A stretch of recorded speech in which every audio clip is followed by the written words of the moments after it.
Hello, welcome to the Curve Review, your semi-informed, passionate take on football with a special focus on Serie A and Italian soccer. A lot of excitement over Inter's recent win over Bayern, 2-1 in leg one of the quarterfinals of the Champions League. Very high stakes. I have on the show Christian today to talk about this. Christian, how are you doing? I'm good, and I'm glad to be back once again. That's amazing. This was a great tie. How did you enjoy it? It was a great match. I was watching both of them at the same time, both Champions League matches at the same time, and it was just Right. great to see both of them. Yeah. Yeah. I'm just gonna do a really quick shout out to the Arsenal game and the 2 goals scored by Declan Rice, which were Yeah. pitch perfect. They were beautiful. So, you know what? Honestly, we're gonna go into talking Inter Bayern right now, but if you wanna YouTube that one right there, great goals. Those ones are gonna probably stay, for a while then, huh? Okay, perfect. So, 2-1. Now, I was on the Semi-Informed Football podcast, and I said it was gonna be the other way around. Leg one of this matchup between Bayern and Inter was in the Allianz Arena in Germany, and it didn't play out really the way they wanted to. So it was a 2-1 defeat to Bayern from Inter. Inter really, really challenging Bayern on every single play. It was a great match. Now, what do you think, Christian? Was this a game of sort of notable individual performances, or was it a game of really kind of teams really gumming up the bit and making great plays? Like, what's your take on this? I think definitely both teams played a great game, and I think Inter. I just want to point out what Inter did first. Inter really showed like their top quality squad depth and their substitutes because I think there are a couple players I think we can get into that really made an impact that are not necessarily considered even first choice starters for Right. Inter. And just going on to Bayern, I think Bayern. It's notable to actually mention that they played such a solid and compact match despite all their injuries too, which includes like Davies and Neuer, and I think there's many more, but I don't actually know. Jamal Musiala. Yeah, Musiala, exactly. Yes. Yeah, like that's like honestly, there's a injury for every kind of level of this game. Yeah. So Yeah, and honestly, that this happens to everybody. It's kind of late into the season, and this happens to everyone. But it just seems like these ones have been sort of overwhelming of note. So that's another thing. So Demarco on the Inter side being injured as well. And what did you think about Augusto coming in for him? Like, I don't who got man of the match. Was it Martinez? I don't know who actually got man of the match, but if I were to give it to somebody, I would actually give it to Carlos Augusto because yeah, I think he did set up the cross, which gave Thuram that that that classic Thuram Martinez link up for the first goal, and he actually assisted Fratesi, who came off the bench for the second goal, which was the late match winner after yeah. Bayern equalized. So I think like if I were to actually give a man of the match, it would be Carlos Augusto. I'm not sure Yeah, who actually received it though. unreal. Like I noticed that in the upcoming in the coming lineup, and I said, "Oh, what about that spot?" And he played a really really game to kind of really earn that spot in the upcoming matches. So honestly, well, what a great player and what a great batch from him. Yeah, exactly. He's very underrated in my opinion. Yes. Yeah. So you mentioned something there. You mentioned the goal of the match, Lautaro, with sort of like a front-footed, just like almost like a toe poke, and it just going right Yeah. by right by the keeper. But a drop back but from Thuram, who could have actually put it on net, but had the presence of mind to actually drop it off for Lautaro. I thought that was in a match with a lot of great challenges. That was an amazing goal. Yeah, I agree with that. Definitely. I think that really showed just the trust this Inter team has with each other and just how cohesive they are as a team. What would you say were with respect to sort of the rhythm that Inter was facing? Because the way I really saw this play out, and I've said this on many, many, many, many podcasts before, where I said this is going to sort of emulate how Germany and Italy matched up, where Germany's going to attack, attack, attack, and then Inter's going to counter attack, and squeak one by, right? And I felt like there was a more cohesive strategy from Inter. And although Bayern did have a lot of opportunities, including that miss from Harry Kane, which that Early on, yeah. yeah, he hit the post on that. That was a gimme. I can't believe he didn't get Yeah. that in the back of the net. I thought for But sure on that was yeah. yeah, what do you think about their strategy, their attempts?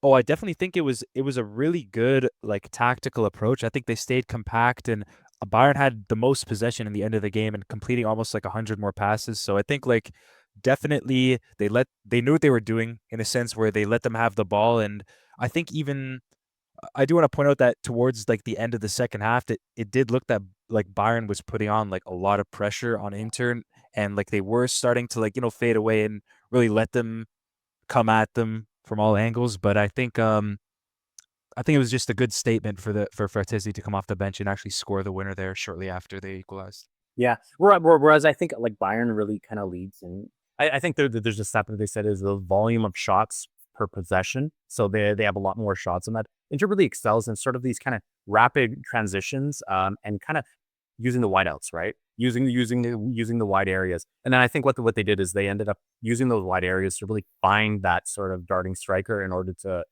make a jump in at net. Because there was another play where even Lautaro had a nice drive at the keeper, and he did stop it. But again, taking that back again, I think he would have probably done a little bit better on that one. Yeah, 100%. Yeah. Yeah.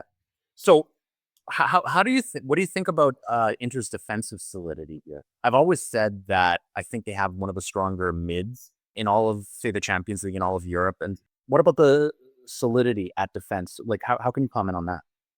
I definitely think there are two players that first of all come to mind, but it's also like just to say their whole back three line is just extremely Yes. like just world class. There's no really other way to put it.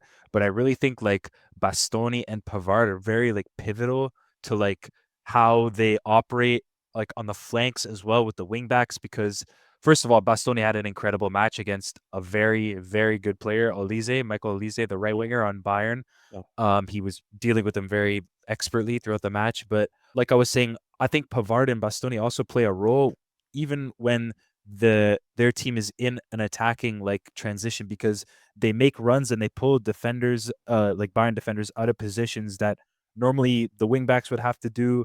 But since you have a center back doing it, it frees up just the whole midfield. And I just think they're such like well-rounded center backs that they can be used in so many different ways so that the rest of the inter squads can succeed. Yeah, I agree with that. Like, so I've already talked about Inter's their 3-5-2. It's a lot of tactical discipline there. So playing with the three backs, playing with the wide players, like they're able to really kind of gum up the works. And I like honestly, I'm really impressed with how they ended up playing.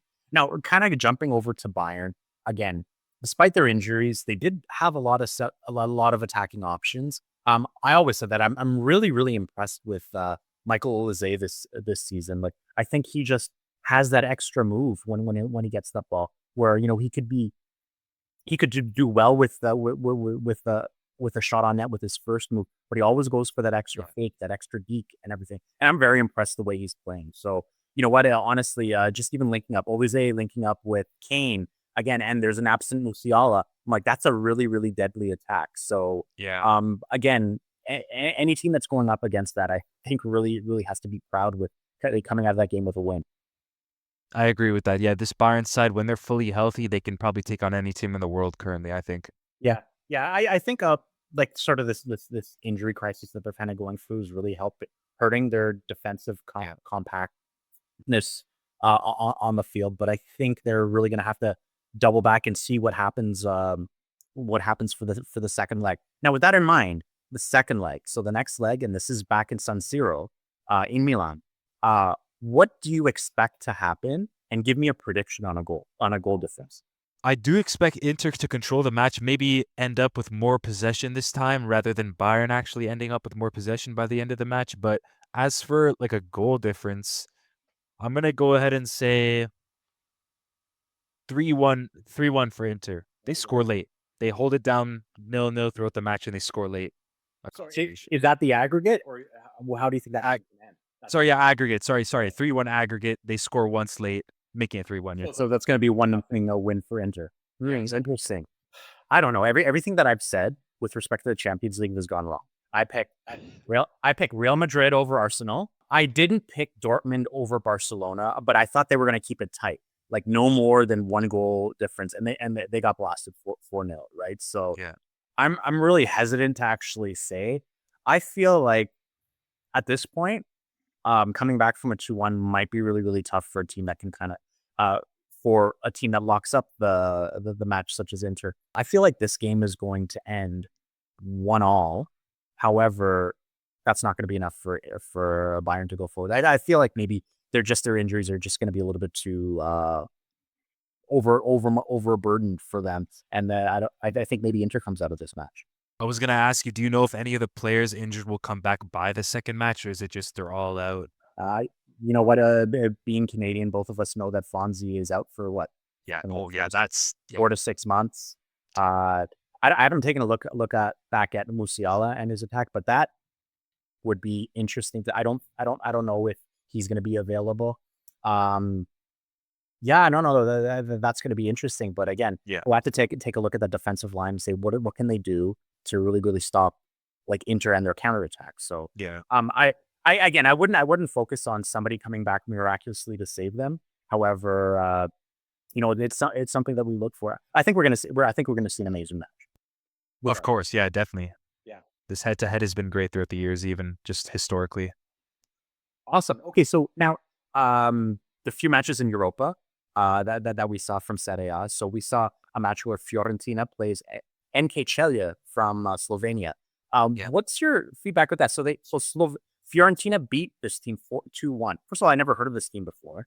And secondly, Fiorentina, which I think is having a pretty decent Serie A season, although still mid-table, maybe not as close to the top 5 or 6 as they'd hope to be. But again, still being kind of cohesively strong. Moise Kean being like a really could be Serie A Player of the Year this year. Yeah, definitely. He's been performing great for Fiorentina this entire season. Super consistent. Yeah. Yeah. Amazing. So what do you take from this match? Like, were you comfortable with this win? Do you think it was going to be a little bit larger, or did you just not know enough about Chelsea in order to kind of an idea of what was going to happen? I think it's a little bit of everything, just Yeah. really what you mentioned. It's just like this team, obviously, we've never heard of it. I have never heard of it, and you haven't. So, but obviously, they're objectively like less quality than Fiorentina, like them being like Fiorentina being like so much more invested with money and stuff like that. But I did watch the match, and I have to say, like Fiorentina played a decent match with their subs. I mean, not all the players they played like consistently appear for them, even like start. So I did expect much more than a 2-1 result. I think they only scored a penalty, the Chelsea, so I think like a over exaggeration to say it was a close match, so but I still think it should have been a greater like I still think Fiorentina could have scored many more goals considering like their class difference. For sure. What do you think about the next match? Bodo Glimt over Lazio 2-0.